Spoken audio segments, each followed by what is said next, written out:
think they forced him to include was likely an Infinity Stone. I believe that's where the final one will be. But just thinking of other John Watts, Spider-Man: Homecoming, only did a movie called Cop Car before this.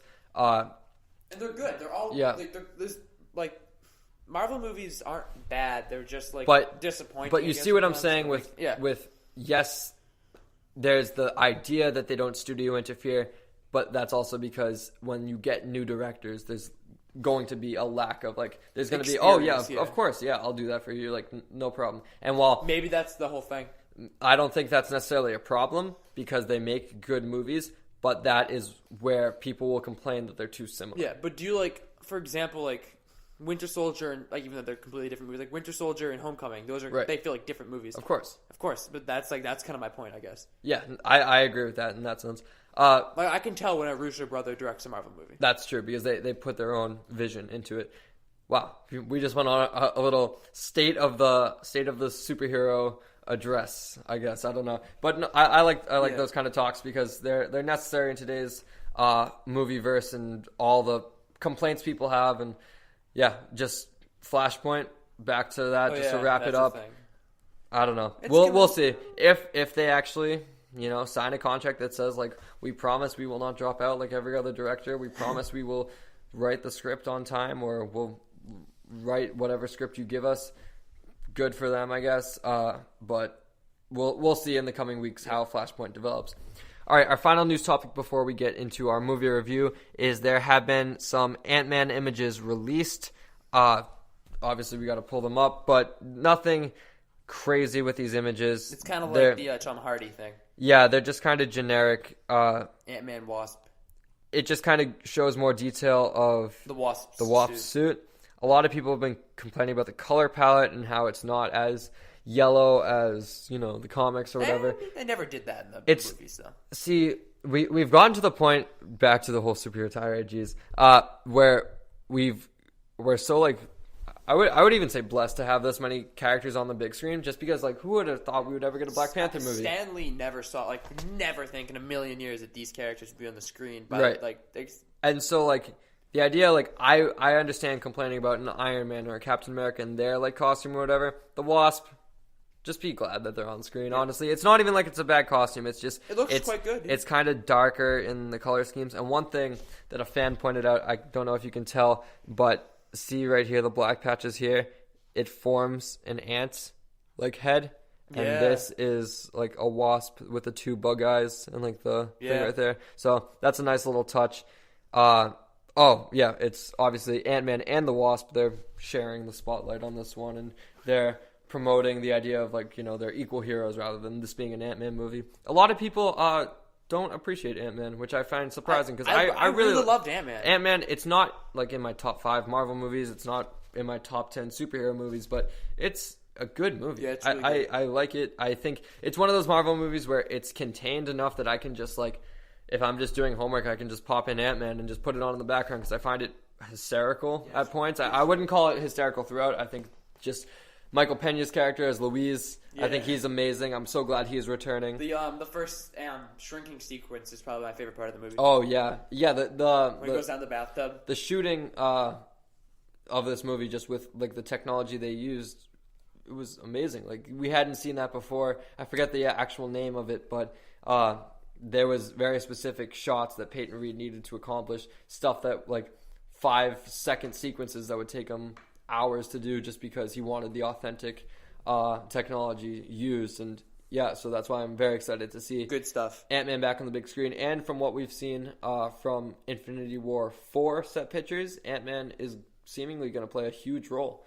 A huge role for Ant-Man. Yeah. No pun intended. But from some set pictures, we see him interacting with a very familiar Captain America, not the Captain America we know currently, not the bearded Captain America from the Infinity War trailer, but Captain America from the Battle of New York. 2012, right? Yeah, so it should be very... That was a while ago. I know. It's crazy that almost 6 years ago was our first Avengers movie, and to think all that's come since then. But Ant-Man and the Wasp hits theaters on July 6th, 2018. So this year. Damn, I almost forgot that it was this year. Yeah. So hopefully we'll get a trailer in the coming weeks. And while people complained that Ant-Man at least wasn't visible in the Infinity War trailer. Maybe he was shrunk down or the to size or poster something. too, that big poster. But and even his like limited role in Civil War, I think he's going to play a huge role. Maybe not in this Infinity War, but Avengers 4, the currently untitled, hitting theaters in 2019. All right, so moving on to our movie of the week movie review. We're reviewing Deadpool. We just thought it was appropriate because, like I said earlier, the 2-year anniversary of its release in February of 2016 is coming up, so we figured might as well get into this movie. Directed by Tim Miller, starred Ryan Reynolds, obviously, Morena Baccarin, TJ Miller, and Ed Skrein. And it's actually second to The Passion of the Christ for most successful R-rated domestic box office movie. That was a bit of a tongue twister. Wait, The Passion of the Christ was R-rated? Yeah. Never knew that. Because it was very bloody. And yeah. I wouldn't call it gory, and I don't know if they swear it a ton. Maybe they did. It didn't have. I have seen it before. It's been a while since I've seen it. But Deadpool, Mike, initial thoughts on Deadpool? So as we were talking before about how superhero has genre, was this the first comedy? Well, not the first comedy superhero movie, but the first mainstream comedy superhero movie? I would classify this as the first fully fledged comedic superhero movie. Like mainstream. Yeah. Like there's been comedy, there's been spoofs and stuff, but like this but is like mainstream. there's been I know how you call Thor Ragnarok a comedy, but I would still call it like a superhero movie at heart. This was, I think, like a full fledged comedy. Yeah. It made fun of not only itself but the genre within. And I think it reigns true. The most comic accurate superhero movie. Like, oh, absolutely. A lot of those MCU movies are, I think, character accurate. It doesn't follow a story, from the fine, comics. Yeah, sure, that's fine. Because like it's Deadpool. That is just Deadpool. It's not Ryan Reynolds. It's Deadpool. Like sometimes, like even though like Robert Downey Jr. is Tony Stark, but that's Robert Downey Jr. up there. Yeah. Like so he's very good in the role. Like it's his role. He took it from Wolverine Origins, right? Yeah. Like that role was gonna die. That's one thing. Before we get to reviewing the actual movie, I want to talk about how this movie came to be, because it's truly a Cinderella story. Yeah. With Comic-Con 2014, I want to say, because there's no way they shot it and got it released by February. All right, Comic-Con 2014. Comic-Con at least a year before it was released. Of course, Comic-Con is when all the big superhero trailers come out, and someone who is not confirmed, but it was either Ryan Reynolds or Tim Miller, the director, leaked Deadpool test footage for a movie. And at the time, 20th Century Fox, before they got bought by Disney, they were furious at this, and they were like, no, shut it down. Yeah. But too many people had seen it, so they just did what most studios do when a piece of private footage, like a trailer, gets released early, or gets leaked online. They release the HD version. It blew up. Millions upon millions of views in like the first 24 hours, got a ton of likes, a lot of people clamoring like, this needs to be a movie, this is what we could have had, like what a missed opportunity. Enough that Fox was like, fine, we'll greenlight the movie. I believe the budget was $60 million, which was, not only was it a little for a superhero movie, but it was a huge gamble in Fox's eyes. And then it turns out to be second to The Passion of the Christ, with most successful. I believe it made over $700 million worldwide. Jeez. Most successful, if you want to call it an X-Men movie or just call it a Fox superhero movie, most successful Fox superhero movie of all time. Blew all the X-Men, all 3 Fantastic Four out of the water, unsurprisingly. But yeah, this movie, just besides what was on the surface and what we got to see in theaters, just how this came about, it's a true Cinderella story. Yeah, I mean, I was like both happy and kind of mad when it first came out. Not mad, we're like the movie or the test footage. The movie, or the whole thing, because like at the time I was very MCU purist, but now I've grown to enjoy I've grown to appreciate the X-Men movies. But I mean, now it doesn't matter, right? They're owned by Disney. Exactly. Which I hope it was going to happen. But no, I love this movie. It's actually one of the only X-Men movies I own on Blu-ray. It's just it's that good. Yeah, I really love it. So I love this movie, don't get me wrong, but I don't think it's as good as the public perception. A lot of people call this, I've heard people say it's the only perfect 10 out of 10 superhero movie. I don't think that at all. I think Soldier's one of those. We'll give our scores later, but it's not a perfect movie, in my opinion, at any rate. It's not one I can watch like over and over again, I think, because comedy, it's only funny once or twice. You know the jokes are going to land. Exactly.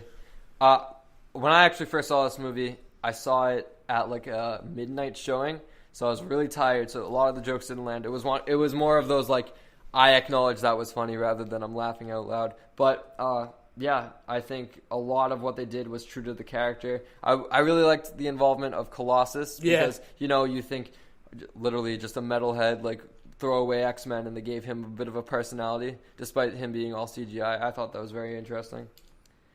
Favorite scene, I want to go to that from Deadpool. I would go with not the ending helicarrier fight scene, but when he is on the ground and he's reunited with Morena Baccarin's character. Her name escapes me currently, but just it was because you come to realize, like, at its heart, like, if we want to call Deadpool a comedy, it's almost a romantic comedy because his whole purpose is to get his like girlfriend back, and we see that through all of his actions. He dedicates all his time to it, and he really, like, it's one of the few times where a lot of superhero movies are criticized for their romances.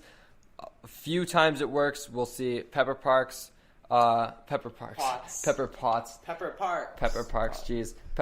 and Tony Stark, I think, works tremendously in the Iron Man franchise, and I think this is also an exception. I think Captain America and and Peggy Carter for sure. My favorite scene is probably the beginning with the bullets when he's counting the bullets. Number 1, 1, 2, 3, 4, 5, 6, 7, 8. Yeah, because that showed like what they can do with their budget. They were really creative. Yeah.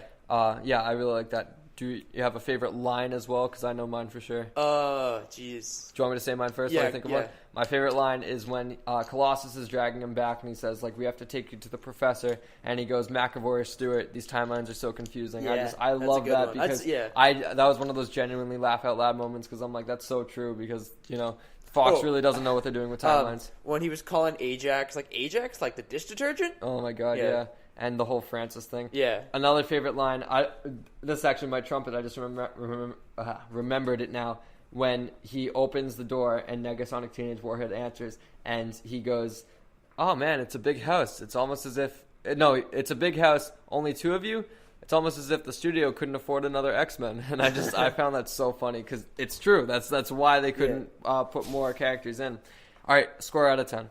7 out of 10. 7 out of 10? Yeah, it's good. It's not perfect. There's flaws, but it's a good time. I'm going to go 8.1. Like I said, I think it definitely belongs in above the like average good. I think it is a solid good movie, but I don't think it's perfect by any means. But it's a pure character. Yeah, it's a good time. It's fun. Yeah, and how they portray Deadpool as a character overall. All right, with that being said, it is time to roll credits.